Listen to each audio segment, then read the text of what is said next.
Mantan perampok ini pergi haji. Hal mengejutkan pun terjadi saat di depan Ka'bah.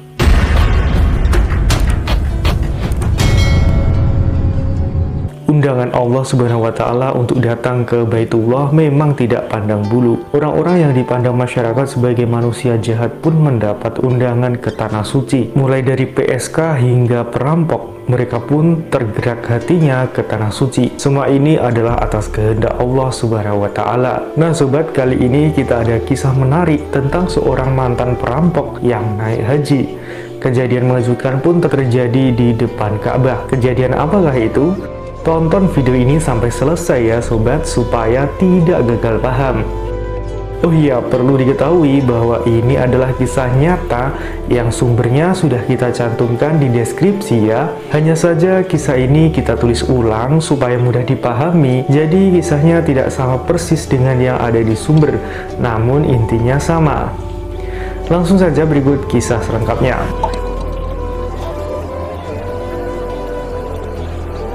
Ada seorang perampok, sebut saja namanya Jomin. Bukan nama sebenarnya ya sobat. Jomin sudah lama menjadi perampok spesial truk-truk besar yang melintas di jalan raya. Bersama seorang temannya, Jomin selalu mengandalkan di tangannya untuk mengancam korban. Jomin biasa beraksi di malam hari di jalan besar yang sering dilewati truk. Ia berboncengan sepeda motor dengan temannya. Nah, saat ada truk yang lewat, Jomin langsung mencegat truk itu di depan dan langsung menodongkan senjata api. Saat itulah sopir truk akan langsung berhenti dan mengangkat tangannya. Nah, setelah truk berhenti, Jomin langsung mengambil alih kemudi. Sementara temannya mengikat sopir truk itu di pinggir jalan. Truk itu dibawanya pergi untuk dijual ke penadah. Hasil uangnya puluhan juta hingga ratusan juta rupiah ia kantongi dalam satu kali aksi. Jomin pun juga sering melakukan kekerasan kepada si korban. Tak jarang ia memukul dan melukai korban jika korban melawan.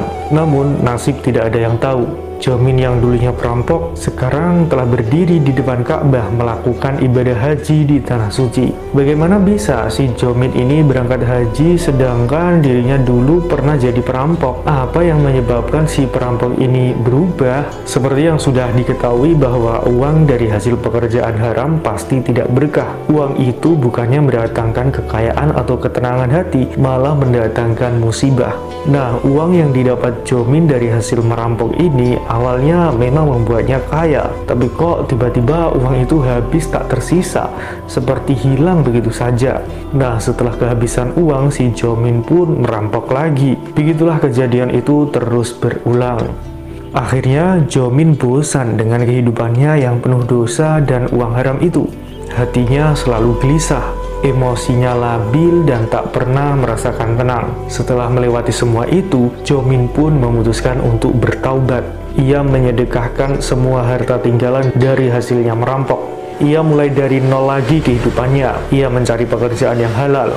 Walaupun hasil dari kerja halal ini sedikit, namun ia berhasil mendapatkan ketenangan hati. Namun, rasa bersalahnya yang begitu dalam dan besar membuat Jomin terkadang masih gelisah. Hal inilah yang menjadikan motivasinya untuk berangkat haji ke Tanah Suci. Tapi pergi ke Tanah Suci tentunya butuh biaya yang tidak sedikit dong. Dari hasilnya ia bekerja, ia sisihkan untuk memulai usaha sendiri. Usahanya pun perlahan-lahan mulai menghasilkan banyak uang. Nah, dari uang itulah ia pun bisa mendaftar haji. Singkat cerita, Jomin pun tiba di Tanah Suci. Ia pun langsung sujud di pelataran Ka'bah sambil menangis mengingat begitu besarnya dosa yang pernah ia lakukan. Ia benar-benar bertaubat kepada Allah Subhanahu wa Ta'ala. Nah, di depan Ka'bah inilah sesuatu hal yang mengejutkan terjadi.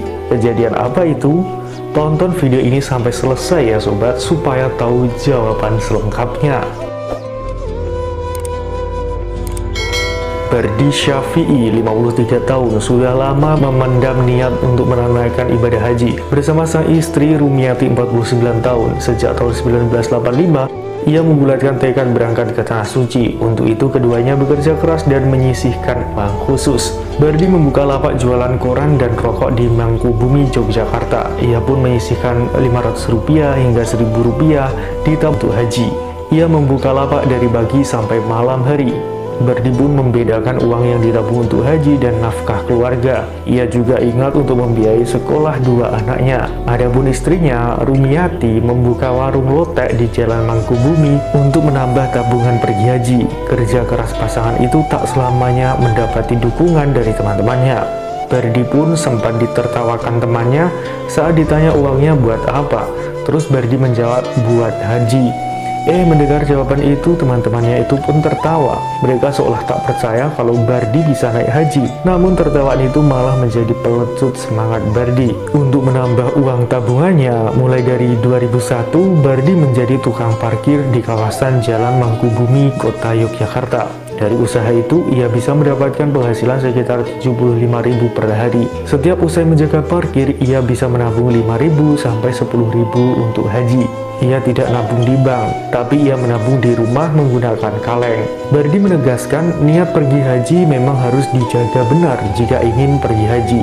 Pada tahun 2005, ia mengingkari janjinya dengan menggunakan uang tabungan naik haji untuk bisnis properti. Namun bukan untung, ia malah merugi karena tanah yang dibelinya bermasalah. Padahal saat itu, ia sudah mengambil tabungan hajinya sebesar 40 juta rupiah. Nah, pengalaman itu membuat Bardi dan istrinya kembali membulatkan tekadnya seperti semula. Ia pun kembali bekerja lebih keras seraya berdoa agar diberikan kelancaran rezeki. Akhirnya kedua putranya lulus kuliah dari universitas di Yogyakarta. Mereka juga telah mendapatkan pekerjaan. Nah, tahun 2010 Bardi dan istrinya pun mendaftar haji.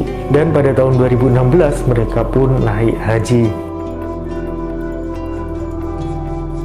Nah sobat, kembali ke kisah pertama tentang perampok yang naik haji. Kejadian mengejutkan apa yang terjadi di depan Ka'bah? Saat bertaubat di depan Ka'bah itu, tiba-tiba Jomin bertemu dengan seorang pria yang tidak asing baginya. Siapakah pria itu? Sebut saja namanya Udin. Ternyata Udin adalah korban yang pernah dirampok sama Jomin. Udin pun bilang bahwa ia dulu pernah diikat sama Jomin, sementara truk trontonnya dibawa kabur. Udin juga bilang kalau setelah kejadian perampokan itu, ia langsung dipecat dari perusahaan tempatnya bekerja karena telah menghilangkan aset yang sangat mahal nilainya. Mendengar pengakuan korbannya itu, Jomin pun menangis sesenggukan dan meminta maaf kepadanya. Udin pun langsung memaafkan pria yang telah merampoknya itu.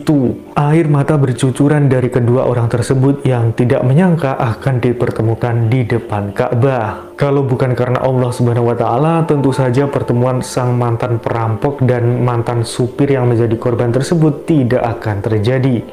Subhanallah, benar-benar ini kejadian yang tak bisa dilupakan oleh kedua orang tersebut, dan hanya Allah lah yang maha mengatur atas segala sesuatu yang terjadi di dunia ini. Wah, tentunya banyak yang mengira bakal ada balasan azab yang menimpa pada mantan perampok itu ya sobat. Tapi endingnya kali ini sungguh berbeda. Lalu mengapa Allah tidak mengazab Jomin si mantan perampok itu? Ya mungkin karena Jomin sudah jauh-jauh hari melakukan taubat, benar-benar menyesal dengan apa yang telah ia lakukan. Makanya ketika di tanah suci, ia pun malah dipertemukan langsung sama korbannya supaya bisa meminta maaf.